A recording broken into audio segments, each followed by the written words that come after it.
வணக்கம். நான் ஜெயலக்ஷ்மி ஜெயா சர்வா astrology research சென்டர்லேருந்து இந்த பதிவு ஆஷாட நவராத்திரி 2024 8ஆம் நாள் பார்த்தீங்கன்னா அஷ்டமி திதி வரும். இந்த அஷ்டமி திதி பார்த்தீங்கன்னா ஜூலை 13ஆம் தேதி சனிக்கிழமையில் வருது. இந்த தேவதை யார் அப்படின்னு பார்த்தீங்கன்னா அன்றைக்கி மகேஸ்வரியாக நம்ம வீடுகளுக்கு வாராகி வருவாங்க. இந்த மகேஸ்வரி பூஜையிலே பார்த்தீங்கன்னா இந்த முறை ராகுவோட கால்களில் நின்று இந்த ஆஷாட நவராத்திரி வர்றதால அஷ்ட வாராகியோட தரிசனம் கிடைக்கிறதுக்காக ஒரு பூஜை பண்ண போகிறோம். ஸோ இந்த பூஜையை நீங்கள் பண்ணுறது மூலமாக ஏதாவது ஒரு வாராகியோட நீங்கள் போன ஜென்மத்தில் எந்த வாராகியோட கனெக்டடோ அந்த வாராகியோட தரிசனம் உங்களுக்கு உண்டு. நிறைய பேர் மைண்டில் என்ன வச்சுருப்பாங்க அப்படின்னா இந்த ஸ்வப்ன வாராகியை மைண்டில் வச்சுக்கிட்டே தான் இந்த பூஜையை பண்ணுவீங்க. தயவுசெய்து அப்படி நினைக்காதீங்க.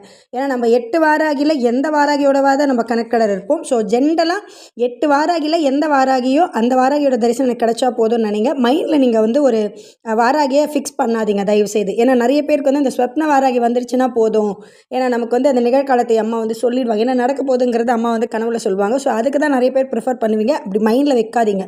சில பேருக்கு ஒரு அதிர்ஷ்டம் இருந்துச்சுன்னா ஜென்மமாக வாராகி வழிபாடு செய்கிறவங்களா இருந்தாங்கன்னா 8 வாராகி தரிசனமே கிடைக்கும். இது கனவுல எப்படி போன வாட்டி சப்தமாதாக்கள் தரிசனமோ சிமிலராக இந்த வாட்டி இந்த ஒரு நாள் பூஜை அஷ்ட வாராகியில் ஏதாவது ஒரு வாராகியோட கனெக்டடாக நிச்சயமாக கொடுக்கும். மகேஸ்வரிக்குடைய ஒரு கிரகம் என்ன அப்படின்னா ராகு.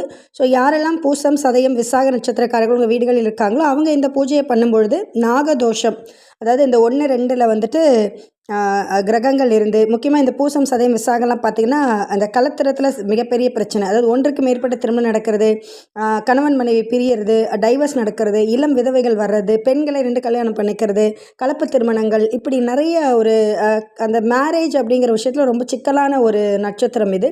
ஸோ இந்த 3 நட்சத்திரக்காரர்களுக்கு ஒரு முறையான திருமணம், நல்ல ஒரு குடும்ப வாழ்க்கை, ஒற்றுமை இதையெல்லாமே கொடுக்கும். முக்கியமாக நாகதோஷம் குழந்தை பிறப்பில் கை வைக்குது.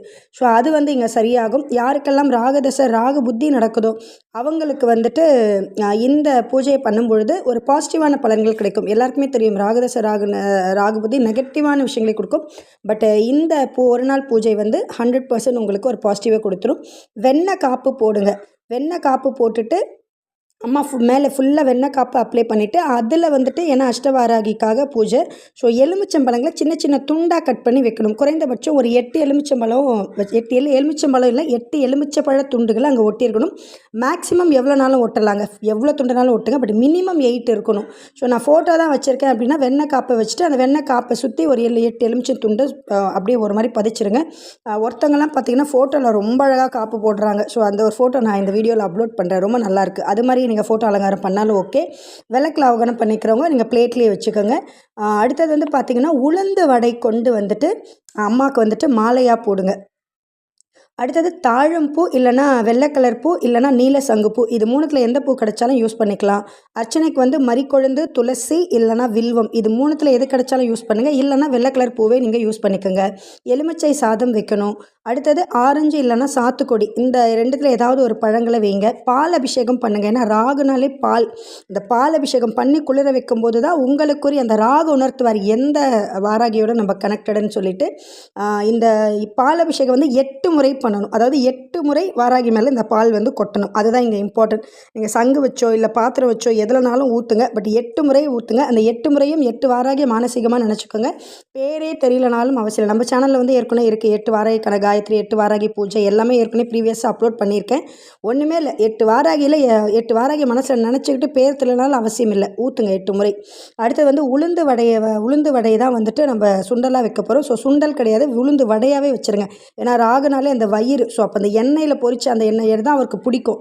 ஸோ உளுந்து வடை வைங்க. இல்லைனா கடையில் ரெடிமேட்டாக தட்டைன்னு விற்பாங்க, அந்த தட்டையை வாங்கி வச்சாலும் ஓகே தான். வாசனை பொருள் ஸ்ரீ சூரணம். தன்யாசி ராகத்தில் வரக்கூடிய ஒரு வாராகி மாலை பாடல் நான் ஷார்ட்ஸில் அப்லோட் பண்ணிட்டேன். ஸோ அந்த பாடலை 108 முறை படிக்கணும். இது அஷ்டவாராகி பூஜைங்கிறதால காயத்ரி சொன்னாலும் 108 முறை, வாராகி மாலை பாடல் தன்யாசி ராகத்தில் சொன்னாலும் 108 முறை.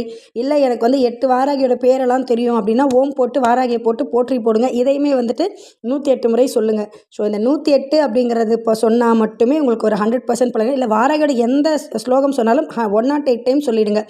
என்ன நடக்கும் அப்படின்னா அந்த ராகதோஷம்லாம் விலகிடும். நிச்சயமாக அஷ்டவாராகியோட தரிசனம் கிடைக்கும். மகேஸ்வரி அதுக்கு உதவி செய்வாங்க. கஷ்டங்கள் நீங்கி ஒரு பாசிட்டிவான ஒரு சந்தோஷமான லைஃப் உங்களுக்கு கிடைக்கும். உங்களுக்கு இந்த வீடியோ பிடிச்சிருந்தா லைக் பண்ணுங்கள், ஷேர் பண்ணுங்கள். மறக்காமல் நம்ம சேனலை சப்ஸ்கிரைப் பண்ணுங்கள். வாராகி யாகத்திற்காகவும் ஜோதிட ஆலோசனைக்காகவும் வாராகி உபாசனைக்காகவும் நீங்கள் எங்களை தொடர்பு கொள்ளலாம். ஜெயலக்ஷ்மி ஜெயா சர்வா அஸ்ட்ராலஜி ரிசர்ச் சென்டர் 9710484640. நன்றி, வணக்கம், வாழ்க வளம்.